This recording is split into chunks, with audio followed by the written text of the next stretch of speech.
Chapter 25 it's make your heart race don't it. तो यहाँ पर ओकारुन जो होता है उस मॉन्स्टर के ऊपर अटैक करते हुए आयरा को बचा लेता है। तो यहाँ पर वो दोनों उस मॉन्स्टर को हराने के बाद उसके वॉइड से बाहर आ जाते हैं। इतने में ये दोनों आकर हॉलवे के रास्ते में आकर गिर जाते हैं, जहाँ पर इनको सब क्लास वाले देख लेते और कहते तुम ये क्या कर रही हो। यहाँ पर कुछ लोग कहते हैं कि ये दोनों एक दूसरे के ऊपर है और साथ ही में नेकेड फॉर्म पे है। ये चीज आयरा और ओकारुन ऑब्जर्व करते हैं और वहाँ से जल्दी से भागकर चले जाते हैं। वो भागकर जाते हुए उन्हें आयरा भी मिल जाती है साथ में। फिर थोड़ी देर में इन तीनों को मैडम अपने पास बुलाती है और कहती है तुम मुझे क्या बेवकूफ समझते हो, शुरू से बताओ तुम्हारे साथ क्या हुआ था, सच सच बताओ, तुम्हें किसी ने परेशान किया था क्या। इसे छुपाने की जरूरत नहीं है, तुम मुझे सच बता सकते हो। मैं उन बुलीज को बिल्कुल नहीं छोड़ूंगी, मैं बिल्कुल तुम्हारी तरफ हूँ, इसलिए तुम मुझे सब सच बता सकते हो।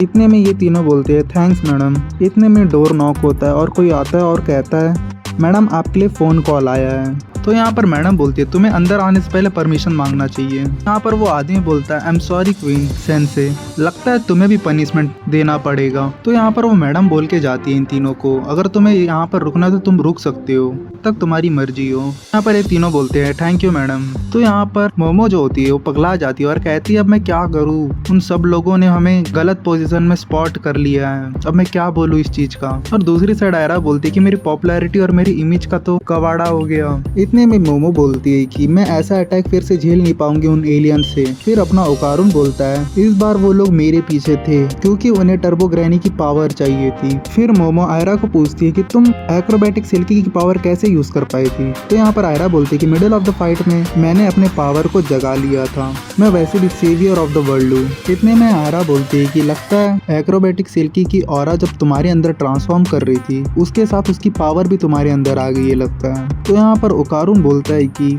अगर इसके पास भी पावर्स है तो वो एलियंस इसके पीछे भी आएंगे। यहाँ पर आयरा बोलती है कि ओकारुन को मेरी चिंता है। तो यहाँ पर ओकारुन बोलता है कि तुम्हारे पास एक्रोबैटिक सिल्की की पावर है इसलिए तुम मुझसे लड़ पाई थी और इसी की वजह से वो एलियन भी तुम्हारे पीछे आएंगे। तो यहाँ पर मोमो बोलती है कि अजीब नहीं है। तो यहाँ पर ओकारुन बोलता है अगर उन्हें योकाई की पावर चाहिए तो वो जाकर डायरेक्ट योकाई पर क्यों अटैक नहीं करते। तो यहाँ पर मोमो बोलती है कि अगर उन्हें योकाई की पावर चाहिए तो वो जाकर योकाई पर क्यों अटैक नहीं करते। मैं ओकारुन बोलता है कि हाँ अब मुझे सब समझ में आ गया है कि क्या हो रहा है। तो यहाँ पर ओकारुन बोलता है कि एक बहुत बड़ा आर्ग्यूमेंट है, एलियंस के पास इतना साइंस एंड टेक्नोलॉजी है फिर भी वो अर्थ पर क्यों अटैक नहीं कर रहे हैं। और ये सेम चीज मैं भी सोचता था, लेकिन ये अटैक इसलिए नहीं हो रहा है क्योंकि हमारे अर्थ पर योकाई एग्जिस्ट करते हैं। वो सिर्फ जापान में नहीं पूरे दुनिया में प्रेजेंट है, जैसे कि फोकलोर, स्पिरिट, डीमंस, ये सब हमारी पृथ्वी की रक्षा कर रहे हैं एलियन इन्वेजन से। उन एलियंस के पास शायद टेक्नोलॉजी और साइंस हो जाए लेकिन वो कभी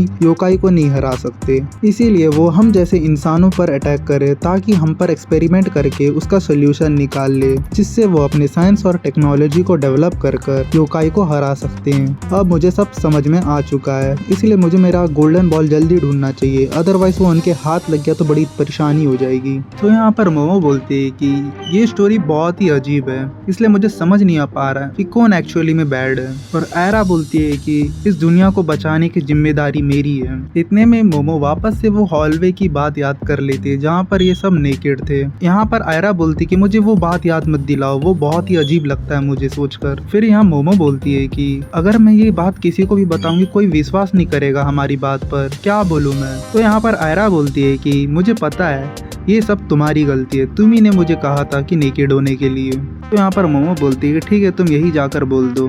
फिर अपना ओकारुन बोलता है कि मोमो तुम इससे बहुत बड़ी परेशानी पर आ जाओगे। तो यहाँ पर मोमो बोलती है कि मैं बहुत थक चुकी हूँ, जो होगा देखा जाएगा। इतने में आयरा के दोस्त आ जाते हैं और वो बोलते हैं कि आयरा क्या हुआ है तुम्हारे साथ, तुम ठीक तो हो ना। तो आयरा बोलती है कि तुमने तो मुझे डरा ही दिया। आयरा के दोस्त मोमो को ब्लेम करते हैं ये सब तुमने किया है ना। यहाँ पर आयरा के फ्रेंड्स उसे लेकर जाते हैं। इतने में अपना ओकारुन बोलता है कि मोमो तुम्हें इसका एक्सप्लेनेशन देना पड़ेगा, अदरवाइज तुम बुरी इंसान बनकर रह जाओगी सबके सामने। तो यहाँ पर मोमो उल्टा ओकारुन से ही सवाल करती है कि तुम क्या एक्सप्लेनेशन देना चाहोगे आयरा के साथ वाली सिचुएशन की। तो यहाँ पर ओकारुन बोलता है कि मोमो आयरा मुझे किस करना चाहती थी, ये बात सच है, लेकिन ये चीज झगड़े में बदल गई और हम दोनों लड़ते लड़ते जमीन पर गिर गए। इतने में ही तुम आकर हमें देख ली। और मोमो बोलती है कि तुम उस प्लेस पर कर क्या रहे थे। तो हमारा ओकारुन उस चीज का एक्सप्लेनेशन देता है कि मैं वहाँ पर वर्कआउट कर रहा था पुशअप्स और बाकी चीज मन भी, ताकि मैं स्ट्रांग हो सकूं। तो यहाँ पर आयरा पूछती है कि तो तुमने मुझसे ये चीज छुपाया क्यों?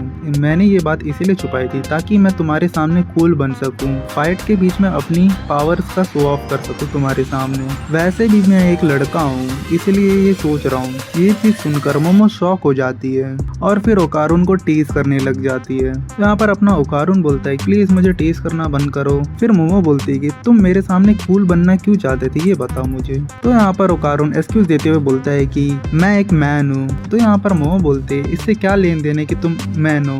इतने में ओकारुन को कुछ समझ नहीं आता और वो कहता है बहुत हुआ, मैं यहाँ से जा रहा हूँ। अभी जाते जाते ओकारुन बोलता है कि मैं यहाँ से जाकर तुम्हारे बारे में कुछ उल्टा सीधा नहीं बोलूंगा मोमो, तो टेंशन मत लो। मैं नहीं चाहता कि तुम्हारा इमेज खराब हो इस चीज से। और यहीं पर चैप्टर एंड होता है।